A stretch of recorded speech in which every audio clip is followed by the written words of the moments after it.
आशा भरी नारी। ये TWR इंडिया की प्रस्तुति है। आप बड़े होकर क्या बनना चाहते हैं? हम सभी से ये सवाल वर्षों से पूछा जाता रहा है। कुछ लोग इसका उत्तर जानते हैं, लेकिन यदि आप मेरे जैसी हैं तो आप धैर्यपूर्वक प्रार्थना कर रही होंगी और परमेश्वर की प्रतीक्षा कर रही होंगी कि वह आपको रास्ता दिखाए। शायद हम कहेंगे, मुझे नहीं पता कि मैं क्या बनना चाहती हूँ, मैं भी नहीं जानती। चाहे आप 18 वर्ष के हों या 50 के, आप ऐसा महसूस कर सकते हैं। हम में से कुछ लोग इस सवाल से पूरी ज़िंदगी जूझते रहते हैं। हम बहुत कुछ करना चाहते हैं, बहुत सी जगहों को देखना चाहते हैं और बहुत से लोगों की हम मदद करना चाहते हैं। परमेश्वर ने हम में से प्रत्येक को कई अलग अलग चीज़ों के लिए एक जुनून दिया है, जैसे कि लेखन, मिशन, शिक्षण और कानून। मुझे पता है कि हम यह सब नहीं कर सकते, लेकिन यह हमेशा हमें चाहने से नहीं रोकता है। यह तब होता है जब हमें एक कदम पीछे हटाना होता है और याद रखना होता है कि परमेश्वर की योजना हमेशा सबसे अच्छी होती है। यह इस बारे में नहीं है दोस्तों कि हम क्या बनना चाहते हैं, बल्कि यह इस बारे में है कि वह हमें कौन बनाना चाहता है, यानी हमारा परमेश्वर हमें कौन बनाना चाहता है। मैं हूँ वाणी और ट्रांसवर्ल्ड रेडियो की आशा भरी नारी के एक और एपिसोड में आप सभी का स्वागत है। यह हमारे देश में वफादार, उद्धार पाई और आशा प्रेरक महिलाओं को बढ़ाने के लिए एक समर्पित शो है। आइए आज प्रार्थना पूर्वक अपने भविष्य पर विचार करें और जानें कि परमेश्वर कैसे चाहते हैं कि हम अपने उपहारों का उपयोग करें।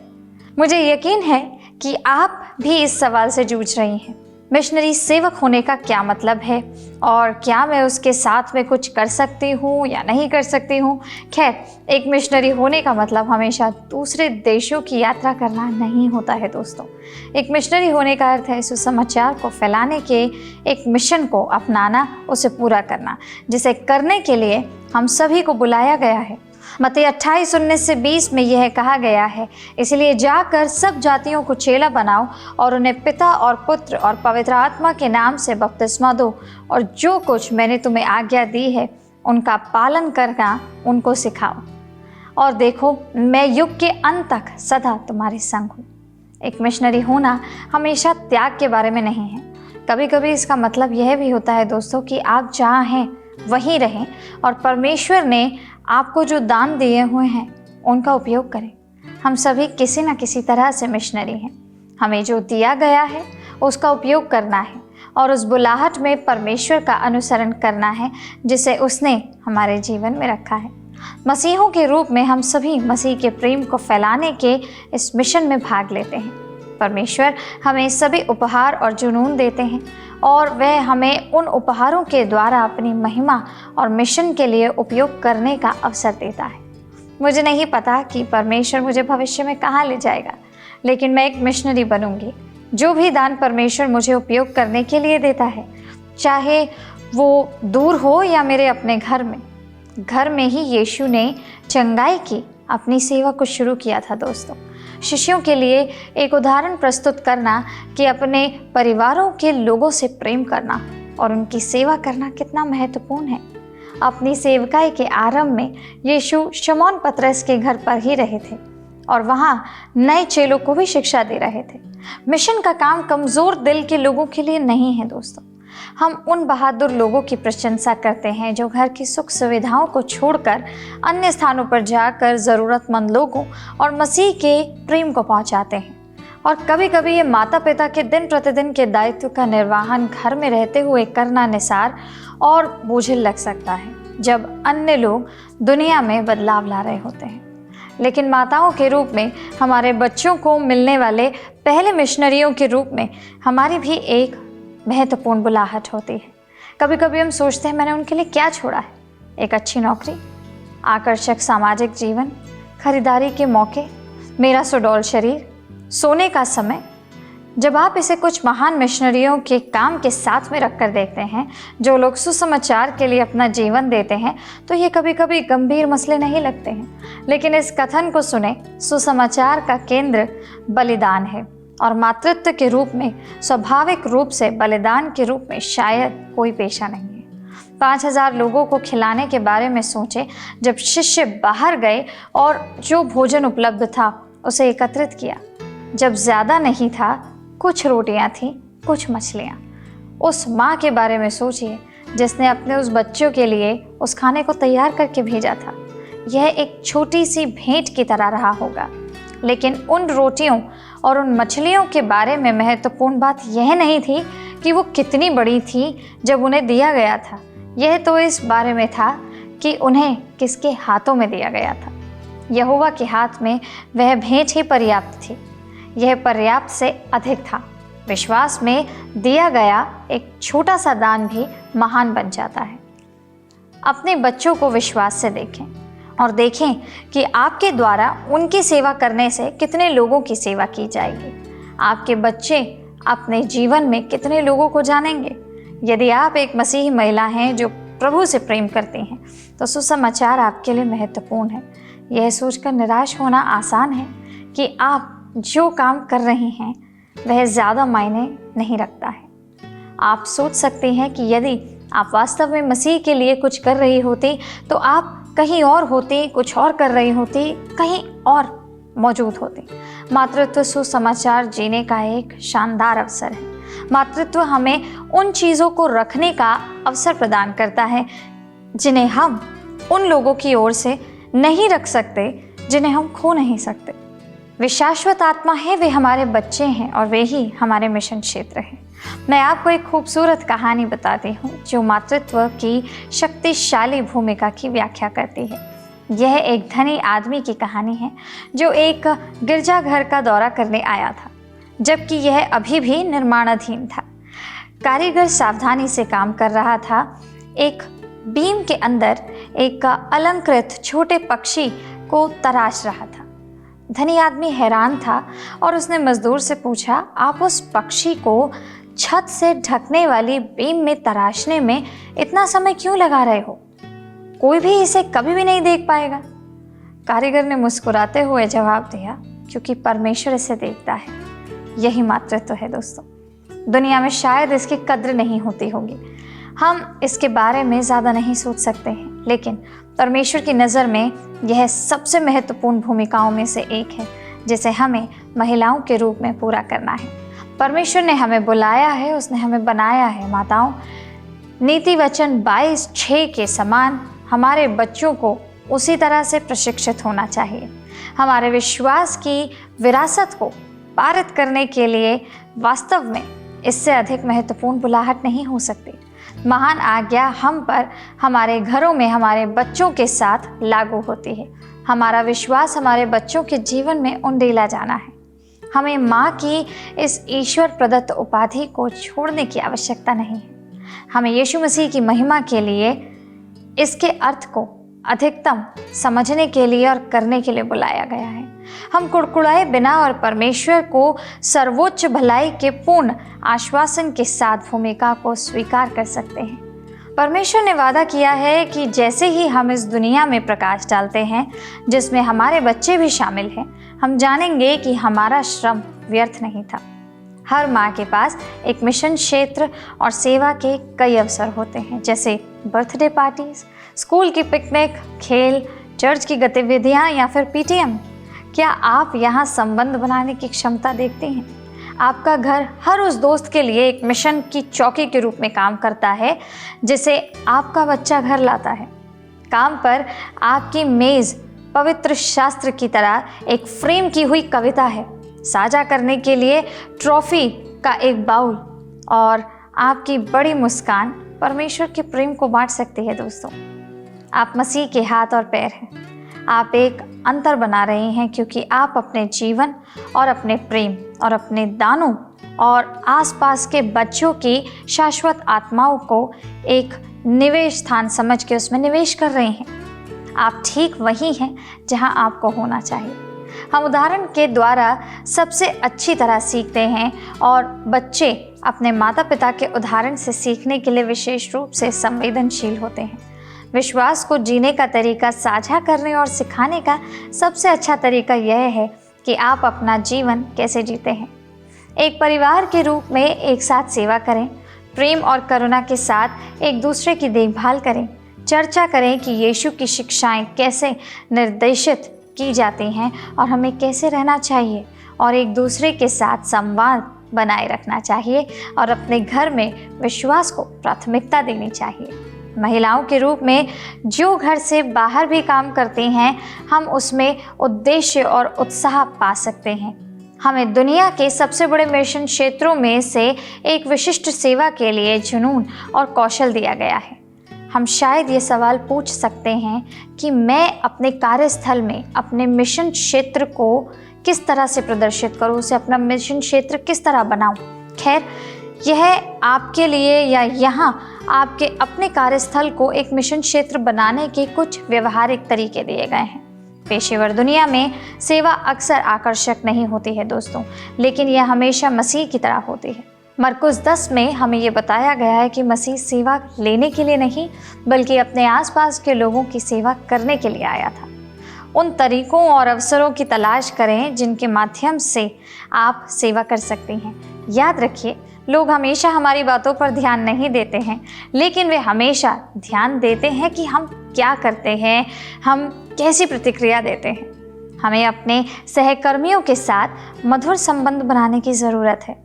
जो आपके साथ काम करते हैं या आपके लिए काम करते हैं, उन लोगों को परमेश्वर के स्वरूप में बने लोगों के समान देखिए। उनकी कहानियाँ और जीवन को जानिए। उनके जीवनों का मानवता के रूप में निवेश कीजिए। यीशु हमेशा किसी और चीज़ से पहले लोगों को सुनने और प्रेम करने में व्यस्त रहते थे। सेवक बनने का एक और तरीका है दोस्तों, जो आप और अच्छा कर सकती हैं और उस पर ध्यान केंद्रित कर सकती हैं। विश्वासियों के रूप में हम अक्सर उन चीज़ों से जाने जाते हैं जो शायद हम अच्छी नहीं कर सकते, लेकिन आप में कुछ अलग होने के प्रमाण के रूप में एक अधिक शक्तिशाली गवाही के द्वारा आपकी पहचान बन सकती है। लोग हमारे दृष्टिकोण को प्रेम, आनंद, शांति और धैर्य जैसी चीज़ों के द्वारा निर्देशित होने पर ध्यान देंगे। यह एक वार्तालाप आरंभ कर सकता है जिससे एक सार्थक संवाद हो सकता है। हमें उन गुणों और विशेषताओं को परिभाषित होने का प्रयास करना चाहिए जो हमारे आसपास के अन्य लोगों के लिए समर्थक और आशा भरा लगता है। अपनी कंपनी और अपने सहकर्मियों के लिए प्रार्थना करना कभी ना भूलें। अपने कार्यस्थल पर प्रार्थना करने की शक्ति को कभी कम ना समझें। अनंत काल की दृष्टि को कभी ना खोएं। आपकी नौकरी के स्थल पर आप वहाँ कुछ ऐसा कर सकती हैं जो शाश्वत हो सकता है।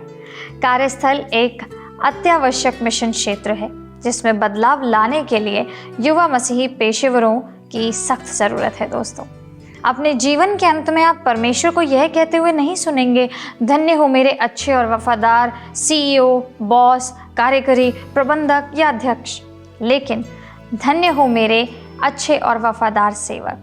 कुछ के लिए हम केवल यीशु की छवि हैं जिसे वो देखेंगे।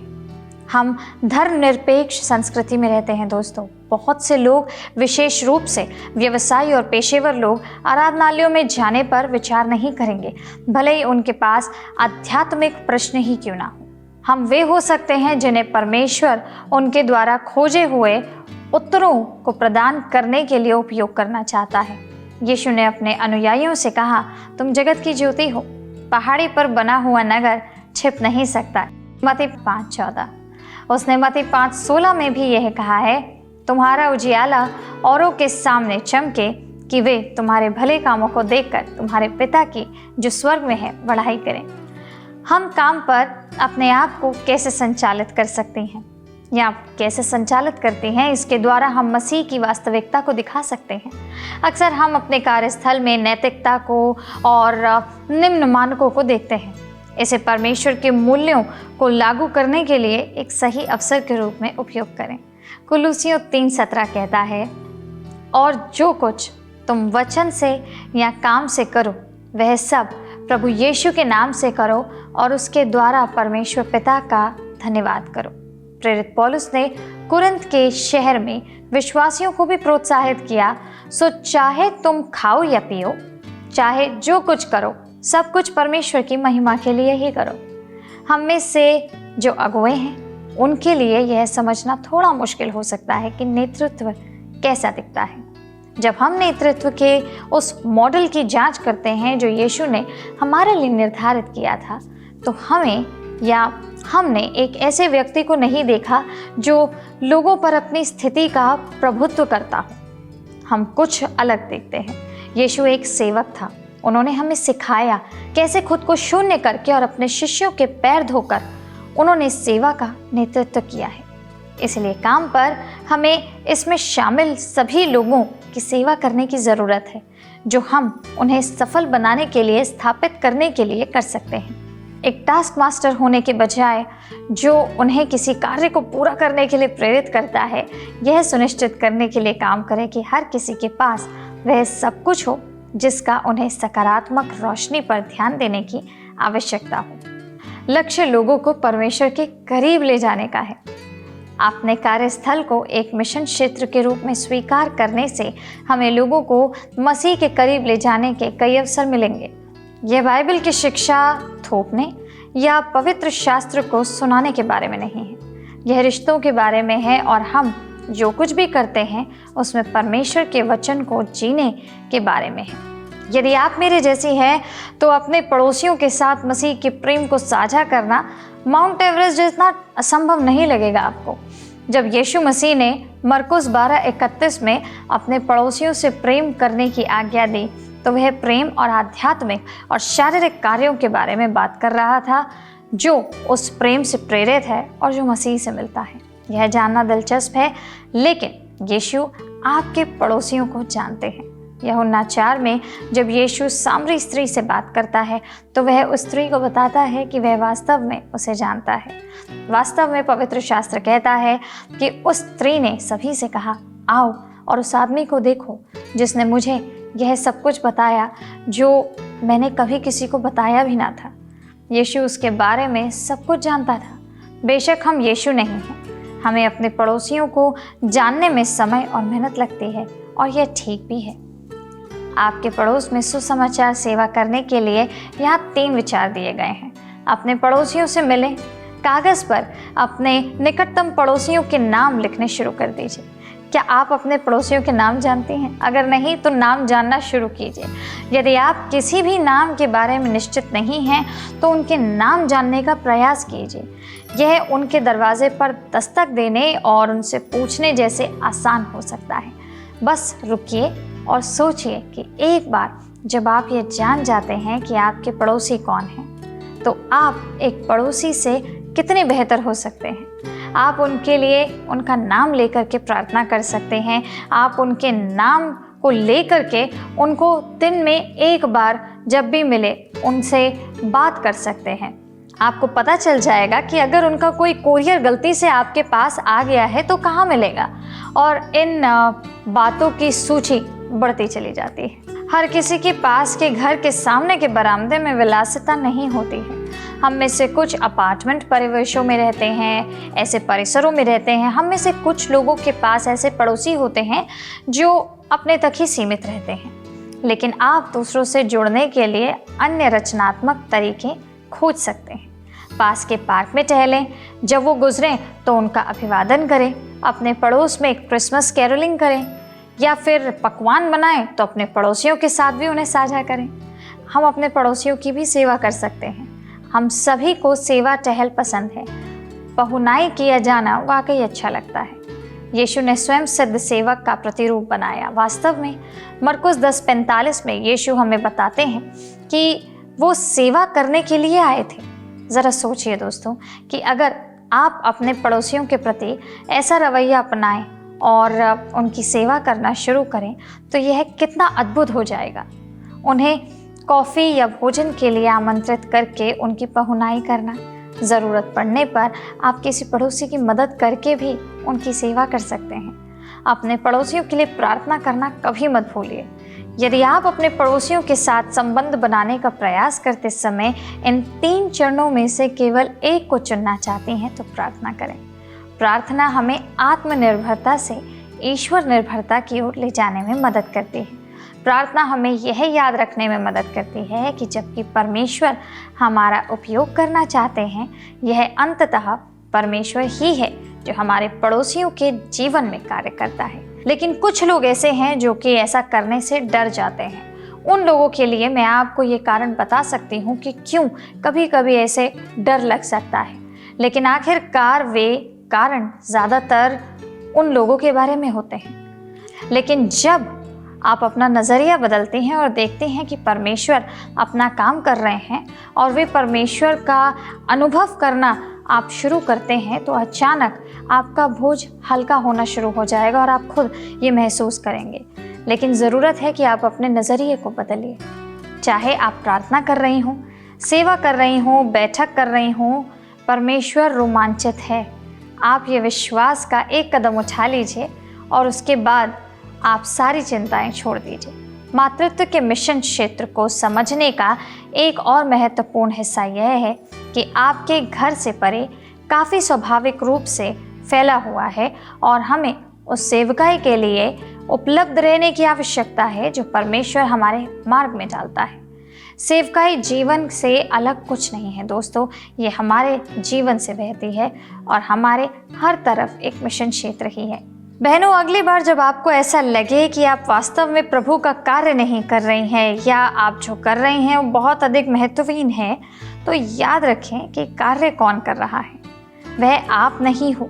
आप जहाँ हैं वहाँ वफादार रहें। प्रभु ने गलती से आपको ये बच्चे या आपका जीवन नहीं दिया है। वह एक उद्देश्य के साथ योजना बनाई गई थी। आप उसके लिए जहाँ हैं वहीं काम करें और पूरी ईमानदारी से, वफादारी से काम करें। बाकी सारा काम प्रभु को करने दें।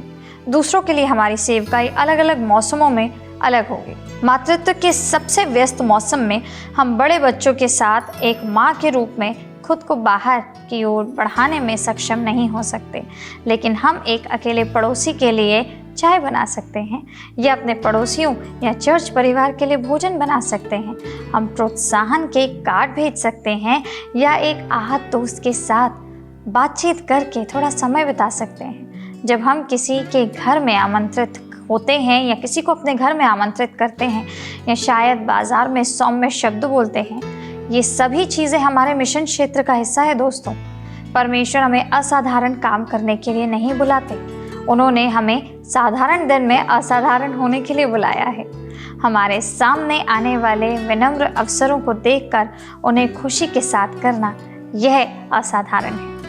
हमें आपसे सुनना अच्छा लगेगा और हम अन्य तरीकों के बारे में जानना पसंद करेंगे जो आप अपने पड़ोसियों और सहकर्मियों तक परमेश्वर के प्रेम को पहुंचाने और मिशन पर जीने के लिए सीख रहे हैं। अगर आपको आज का कार्यक्रम पसंद आया हो तो स्क्रीन पर आ रहे नंबर पर मिस कॉल ज़रूर दीजिए। हम आपसे अगले हफ्ते फिर मिलेंगे। प्रभु आपको आशीष दे।